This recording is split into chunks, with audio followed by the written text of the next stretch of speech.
The film opens with the protagonist, Jake Sully, portraying his straightforward and quiet existence with his family in Pandora as the head of the Omar Takaya clan. He specifies that he and his better half Neytiri have a sum of 5 kids now, 2 children, Snetisham and Luke, a little girl to their adopted daughter Kira, and a human kid named Spider. Jake proceeds to explain that Kiri is the little girl of his dear companion Grace, who passed on while assisting the Gnostics with his peopling battle against human. With respect to Spider, he was left behind when every one of the people returned to Earth subsequent to losing their fight. Jake states that the children play together and take great consideration of each other, regardless of being different in color and body size.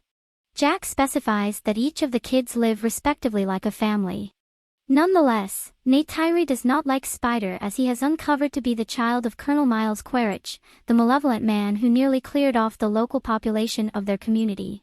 It turns out that Spider was left behind on Pandora since he was excessively little to be shipped back to Earth.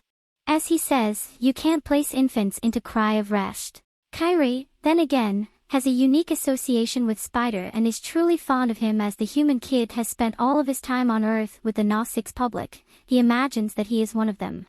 One night when Neytiri and Jack are talking, they notice a few splendid spaceships in sky. Abruptly, the spaceships approach them and begin creating havoc. The Omar Takaya environment is burned with fire, bringing about inescapable annihilation and deaths of numerous creatures from the spaceships. A gathering of warriors with mechanical mounted guns arise and destroy off whatever else is left to the spot. Neytiri and Jake, who are watching from far off, are stunned to discover that it is a RDA spaceship conveying people who are there to colonize Pandora and fabricate another really working station. The scene then, at that point, moves to one of the human research centers where researchers have effectively made a Gnostics clone of the Colonel. He has been taken care of with the memories and information that were gathered before his demise. Along these lines, the Colonel's clone knows it all aside from who killed him and how. Alongside the Colonel, the researchers have likewise fabricated the clones of different fighters who were available during their past assault on Pandora. Subsequently, the Colonel and his men are never going to destroy the Omar Takaya, and specifically Jake. In the meantime, trying to avoid gatecrashers, Jake drives a naval armed force towards the RDA train supply lines. He effectively penetrates it and figures out how to take ammo and food supplies. During this activity, one of his children, Lo Ek, doesn't pay attention to his orders and gets himself injured. Jake shouts at him and requests that he be more focused from now on. Then again, the Colonel meets his senior general, Ardmore, who illuminates him about the naval force's flying accomplices called Scans. They are currently attacking their helicopters and slowing them down. Hearing this, Quaritch makes an expert arrangement to attack the woodland where they combat beforehand and accumulate some data about them. Before long he shows up at the woods, alongside his different friends. Sadly, Jake's children are also playing around in the same forest. Right then the Colonel checks out the past war zone, finds his mechanical suit with his remaining parts still inside. This is all seen by LoJack, and he quickly contacts his dad with the assistance of a voice transmitter around his neck. Jake pays attention to this and recommends that to avoid them and leave the spot unobtrusively. He and Neytiri then fly toward the timberland to beware of their youngsters' well-being. Unfortunately, when Luke and his kin attempt to escape, they are caught by the humans. The Colonel investigates their fingers and becomes more acquainted with that they are his arch-rivals. Kids. All at once, Neytiri and Jake show up there and assault the fighters. They figured out how to free a large portion of their youngsters, yet not Spider. The kid is sadly taken by the shrewd people. Afterward, when the Colonel asks Spider his name, he rapidly comprehends that he is his son. Back in Omar Takaya, Jake approaches his better half and recommends that they leave the spot and head towards the eastern seaboard. He is stressed over Spider uncovering their area to the Colonel and his kin. Jake additionally lets Neytiri know that until he is there with the clan, the people will continue to go after them as he is the person who killed Colonel Quaritch in any case. Neytiri would rather not leave her delightful home, however she realizes that anything her better half is saying is valid. Thus she consents to move with him. Then again, General Ardmore doles out some mercilessness on Spider by putting him in a rotating machine. Indeed, put him in the little exposed human turning machine that will make him talk. He attempts to extricate significant data from the kid, however without any result. Spider is excessively faithful to his Na-6 guardians, and he actually won't move. Shockingly, the Colonel can't see his child in this state, so he promptly stops the turning machine. He then, at that point, moves toward the General and tells her that he will deal with Spider in his own particular manner. Afterward, he meets the kid in a different room and consoles him that he's not a terrible individual. He additionally unveils that he's here to return him to Earth. This fills up Spider's heart, and he in the long run consents to give him the data he needs. In the following scene, Jake and his whole family leave their local home and fly away on their sweeps. In the wake of flying for a couple of days, they at long last show up at a spot called Medina, where another Na-6 clan lives. Shockingly, the Harveys living here are fainter in variety, and they like to remain in the water. Seeing Jake and his gang, they start making fun of their appearance. Soon, the head of the tribe, Tono Zari, arrives with his wife. He feels skeptical about Jake and his family and mentions that they are not suited to survive in the water. However, desperate to save his family, Jake promises that they will adapt to the place in no time. He then reveals how they are being chased after by some humans. Hearing this, tone of worry finally agrees to let them stay and provides them with shelter. He also asks his children to teach Jake's children how to swim and use their special creatures to move around the water. Obliging to the request, Tono Worry's children take their new friends to the ocean and start showing them the basics. Meanwhile, the ever-so-mischievous Lomac tries to connect with a sea creature, but loses control and falls into the water. Seeing him, his children start laughing. As all this is happening, the girl Kyrie can be seen deep inside the ocean. Surprisingly, she has adapted well to the place and can even control some sea creatures as mysterious and convenient. The following day, while Kyrie is meditating underwater, Tony Juarez's son Aang and his friends approach her and start making fun of her, calling her a freak. Because of this, Loa arrives and punches and Anang doesn't take this sitting down though, and starts clapping some ass with his tick tail. Later, when Jake finds out about the incident, he angrily orders his son to go and apologize to an Anangu as he is the clan leader's son. Reluctantly, Lomac agrees and says sorry. Although Aang forgives him in front of the others, deep down he is still angry. So in order to teach Leo a lesson, he takes him to a scheduled location on the pretext of swimming. Locke is completely oblivious that there are dangerous sea predators in the area. A while later, when Locke is fishing, a large predator swims at him rapidly, terrified, afraid. Locke looks around for help, but fails to find anyone. But just then, a humongous creature named Paya Khan comes to the rescue. It swiftly kills the predator with the help of its wide head. Here we get to know that Pai Khan is a tycoon, a peaceful and intelligent creature. There are thousands of tokens in the sea, which the Meta hyena regard as their spiritual family.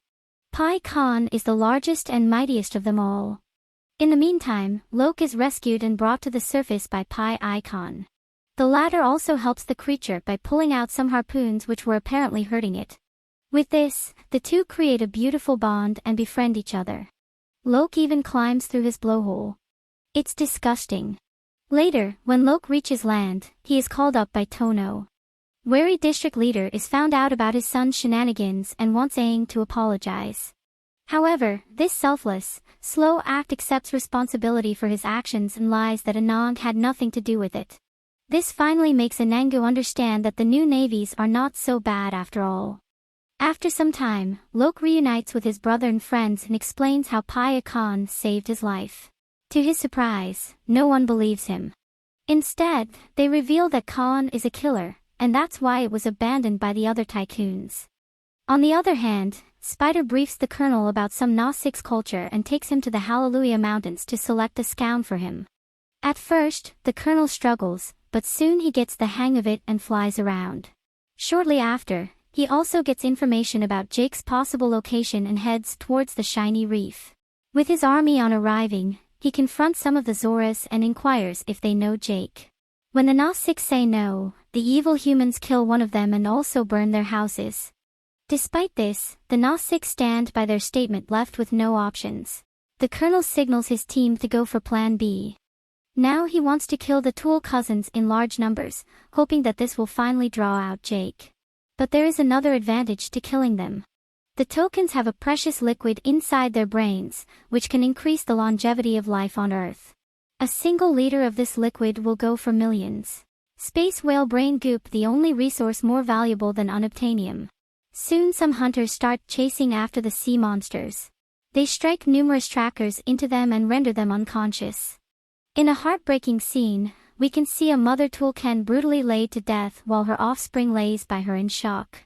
The humans eventually leave with the trackers still inside the tokens. When the hyena discover that their friends are getting killed, they become angry and decide to engage with the attackers. However, Jake calms them down and mentions that they need to inform the tokens about the trackers first. This is the only way that they can prevent a future strike.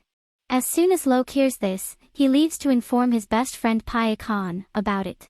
And Ong and a few other locals also join him.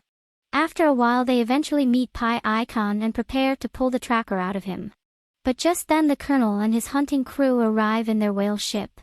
After seeing them, Locke connects to his father and informs him about the situation in the nick of time. He and his friends also manage to pull the tracker out from Pai Khan's body. After this, they hide underwater while the colonel's crew starts looking for them. Meanwhile, Jake approaches Tono wary and informs him that their children are missing. This worries the latter. And he quickly orders his people to prepare for war.